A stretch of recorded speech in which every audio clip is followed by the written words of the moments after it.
Knut invades England, made by Matthew Liang. How did the reign of King Knut affect English society? What were the people of England treated like when Knut became king? As soon as Knut became king, he had repaired the damages that he and his father had made, and from previous Danish kings. Knut was trying to learn about the religious backgrounds of England by offering gifts to churches and monasteries. As time went by, Knut felt secure enough to disband most of his army and anoint English bishops to power. When did the invasion start and end?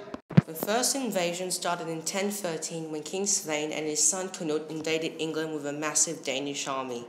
Before the invasion even started, England was already in a mess, and because of that, Svein was able to make a strategic alliance with some of those who had fallen from the king's favour. Within a few weeks, England had surrendered to Svein, and the former king Athelred and his family fled to Normandy. Svein, now King of England, ruled only for a short while before suddenly dying in 1014.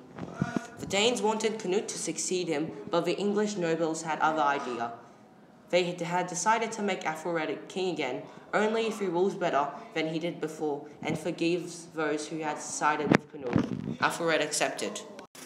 Athelred became king again and managed to drive Knut and his massive Danish army back to Denmark.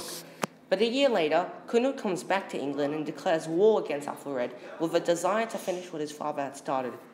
Thus begins the second invasion of England. In 1016, Athelred dies of sickness and his son Edmund takes his place as king, and the battle for England continues. 6 months of war followed, with both armies suffering major losses. Both sides, tired of war and fighting, made an agreement with each other. The agreement was that both Knut and Edmund would get land throughout England, and whoever dies first gives their land to the other. Edmund dies 6 weeks later, and Knut is finally sole king of England. Who were the significant people involved in the invasion of England?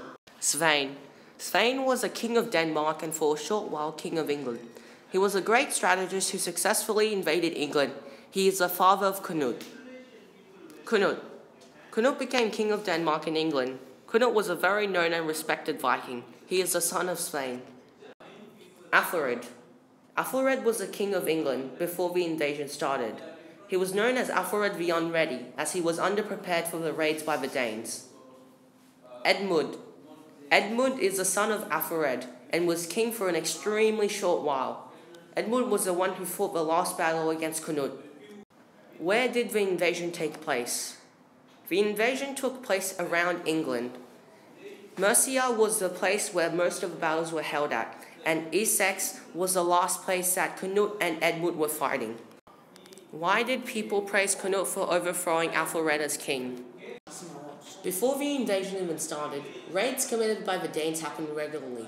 Instead of fighting and showing off the destructive power of the English army, Athelred chose to raise the taxes and pay them to stop attacking.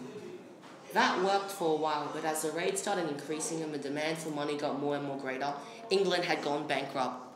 When Athelred became king again, after driving Knut and his army out of England, Athelred violently punished the people who sided with Knut, breaking his promise to the English nobles. In conclusion, I would say that Knut was a great and well-respected king that treated everyone with respect and honor. After Athelred was dethroned and Knut was crowned king, I believe that life for English people got easier and England became great again. Thanks for watching.